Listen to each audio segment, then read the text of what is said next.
Hello all, a Knife Tale here, bringing you a knife review of this Reate Exo gravity knife. Slips open, blade slides forward and back.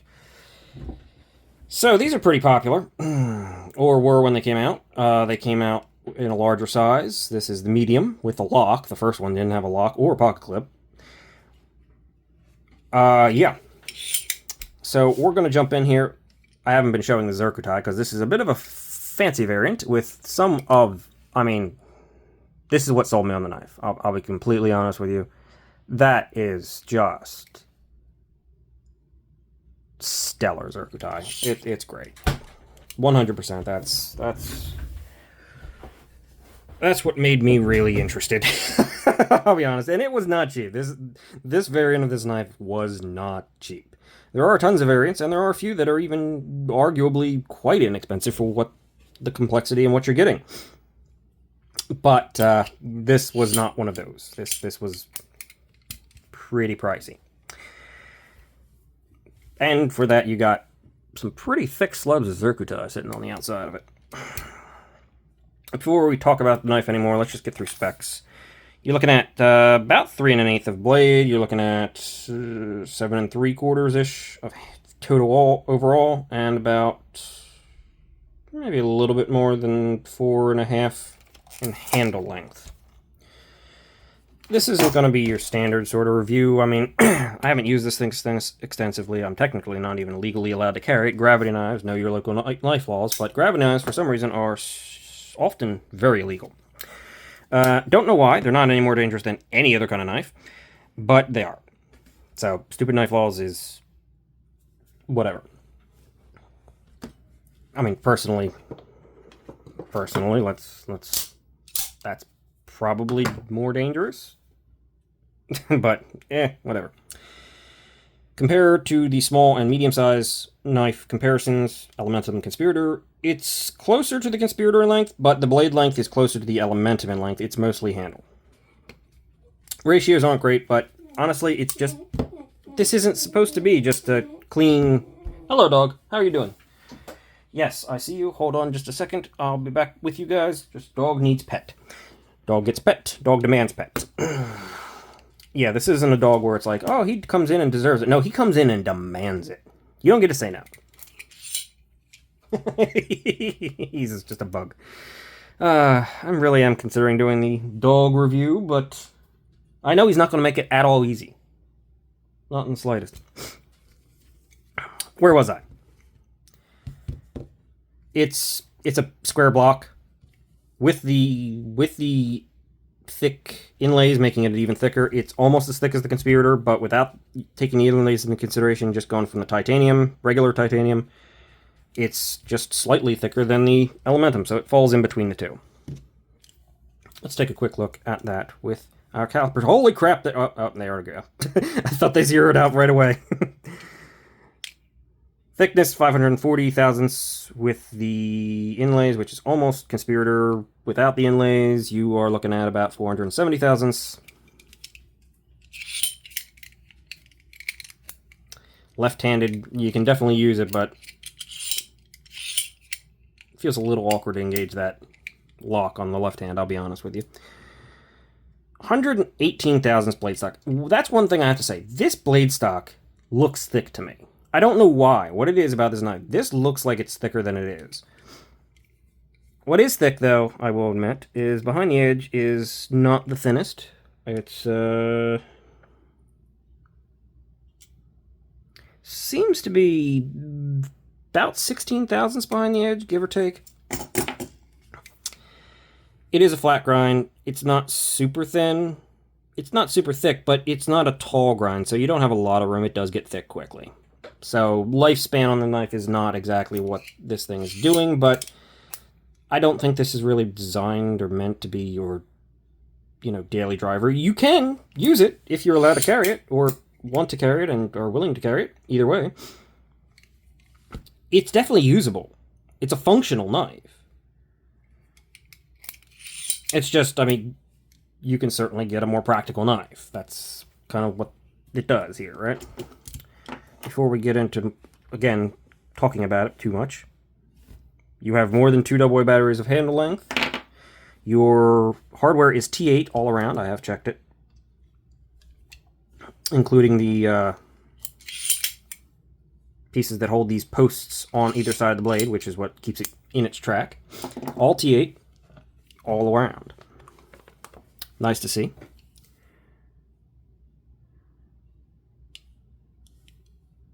Yeah, the Reate Exo is interesting. 4.81 ounces. It's not got good ratios, but again, it's not what this knife's about. This knife is about being a gravity knife, being its unique little whatever this is. Plus, the inlay material, depending on the inlay material, there's micarta and carbon fiber and stuff. The inlay material will make a difference because this is probably adding a decent chunk of weight because it's zircuti. It's not just titanium, it's zirconium infused titanium Damascus that is going to be a little bit heavier.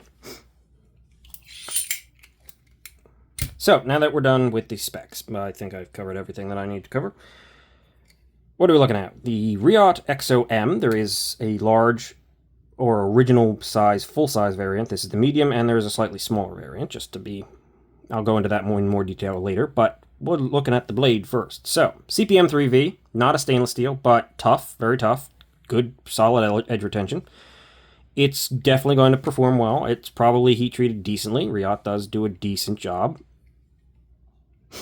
You've got this sort of acid stonewash on the bevels and on the spine, and a hand satin on the flats. A very fine hand satin. It's very fine. And you've got basically no branding. There's just the 3 CPM 3V, which I admit I wish was up on the flat, but beyond that, it's clean. Very clean design. The Reate logo is right here, and the designer logo is right there with its name. I don't know if the name ever needs to be on a knife, but hidden away like this, I'm not going to complain too much.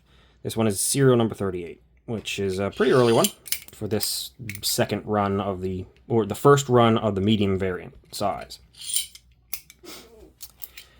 And if you hadn't guessed, the way it works is you have these posts here that keep it in the channel, which this is one solid piece of titanium, this lower thing. So you slide the blade in, you put the posts on, and the posts keep it sliding in this channel. And the way the shape of the handle is, it can only really lock itself into this position. You can't close it completely otherwise. Okay. See what I said, Wayne, when I say he's demanding?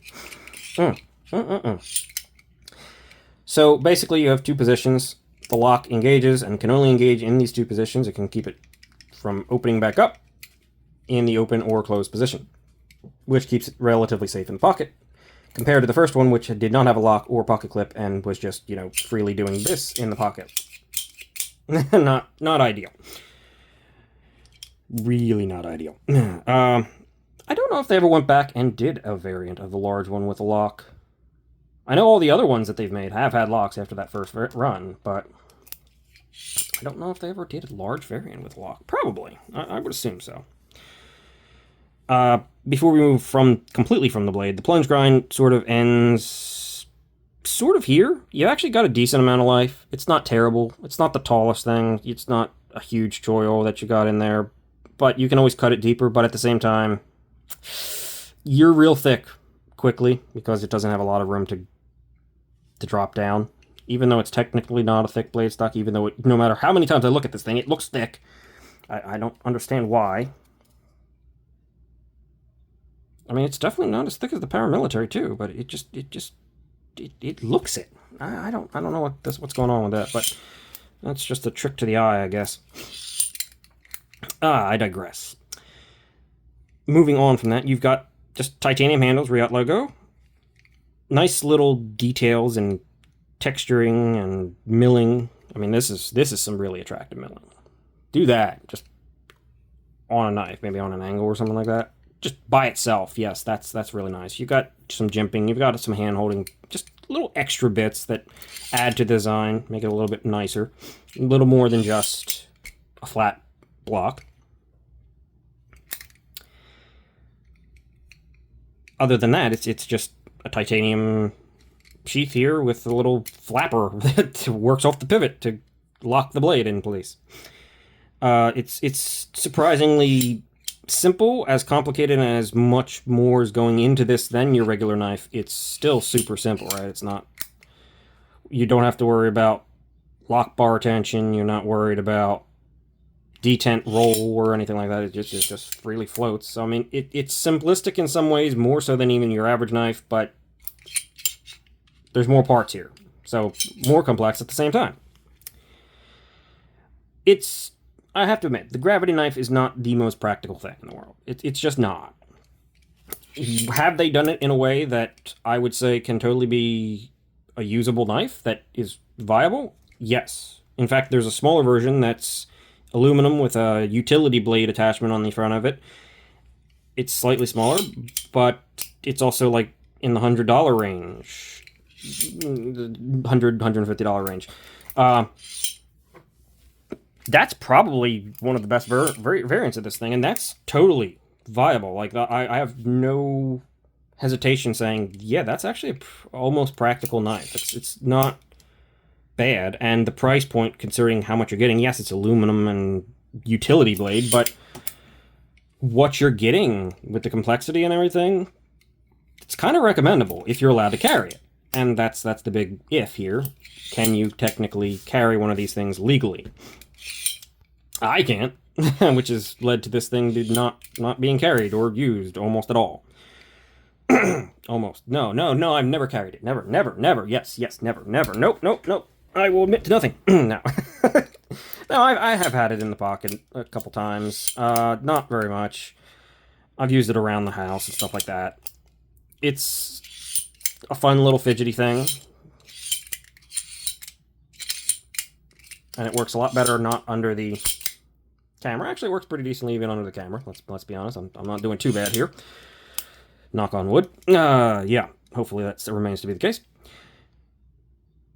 But it does bring a unique design and pattern and element that is fun and fidgety and interesting to the knife world. And I think that's why these things have been popular. That's why they've done iterations of them. They're surprisingly functional and good knives for what you're looking at here. But they're never going to be like a true budget knife because it's too complex for that. There's a little too much going on here. Where was I? The handle finish is this sort of like, it almost looks like a orange peel grain. Like it's a thicker grain finish on this thing. If you really, it's not coming on camera. Yeah, see right there? It's not orange peel, and it's a blasting. It feels really good. It looks really good. Whatever, this finish is really nice. I actually like the handle quite a bit, the way it's finished. I also love these Zircotite. Let's just take a moment. This is some spectacular Zircotite. No doubt about that. And that's what sold me on this. I'll be completely honest. I was not super enthused or interested in any variant of this knife, except for maybe the budget. I'm still considering getting a budget just because I think it's actually worth it, and it might actually be a pretty solid little piece. But, or the budget variant, as loosely as that can be used. But the Zircotite is what really sold me on this thing. I really saw this and I'm like, okay, yes, please. That, I can't help myself. I like that. The lock is a great addition. It's very needed, in my opinion, and so is the pocket clip. And let's just take a moment again and examine this pocket clip, because this is how you do a pocket clip. I mean, to be fair, the screw underneath is not flush and not flat, and I wish it was. That is not great. But this is how you do a pocket clip.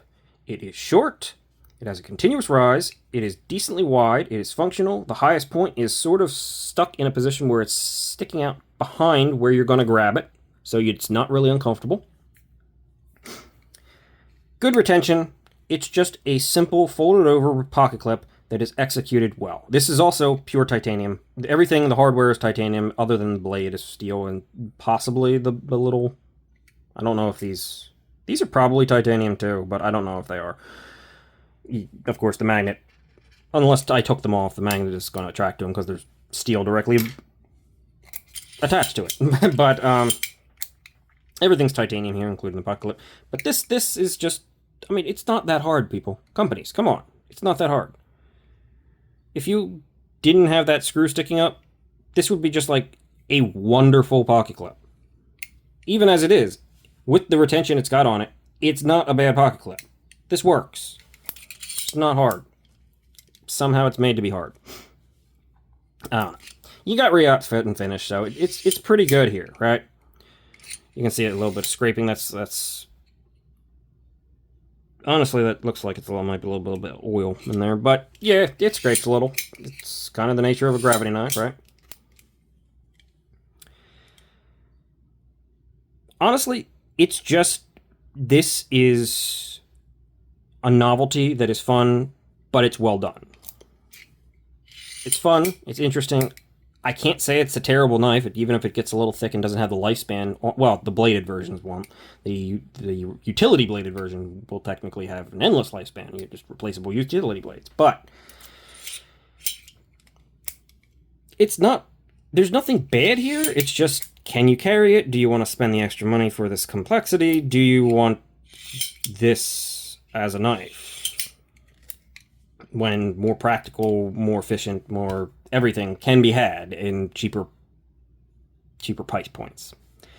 It's definitely sort of an enthusiast thing, but I really do like it. It's not something that I've really ever thought, oh, that's amazing, other than the Zirkutai. But I've also been happy to have it because it's an interesting piece. So if you're a collector or an enthusiast, I can definitely see wanting one of these things, and I can definitely see even maybe using them if you're allowed to, because, yeah, it's actually not bad. And it's fun. But I can't say it's just like a universally recommendable thing, especially with the knife walls. But other than that, the Reate Exo-m, this is the Exoskeleton M, the medium, and all of its variants are pretty good. I mean, this is, of course, a much more expensive one, but their base versions, they're available, pretty readily available as far as I know, at least last I saw. The budget ones definitely are, and they're cool, and they're nice, and they're interesting. And they're well done, and they're everything you'd expect from Reate. Doing something just for fun. And that's what it is. And I can get behind that. I mean, that's part of the knife. It's part of any hobby, right? If you're in a hobby level and you're in enthusiast kind of stuff, you're gonna have to. The whole point is to have fun, to enjoy what you're doing and what you're getting, what you see, and what you're working with, or buying, or creating, or whatever. And doing something different is always just part of keeping it fresh, and that's what this is. So yeah, Reate Exo-m is done. It took a little while. It turned into a little bit more of a review than I thought it was going to be, with more specs and more fine detail analysis, but whatever. It also stands. Yes, it does. Because it's a square. Yeah. Alright, so I'm going to call it here. I will see you guys in the next one. Consider to like, comment, subscribe, etc., standard stuff. And I greatly appreciate anybody watching. See you guys. Have a great day.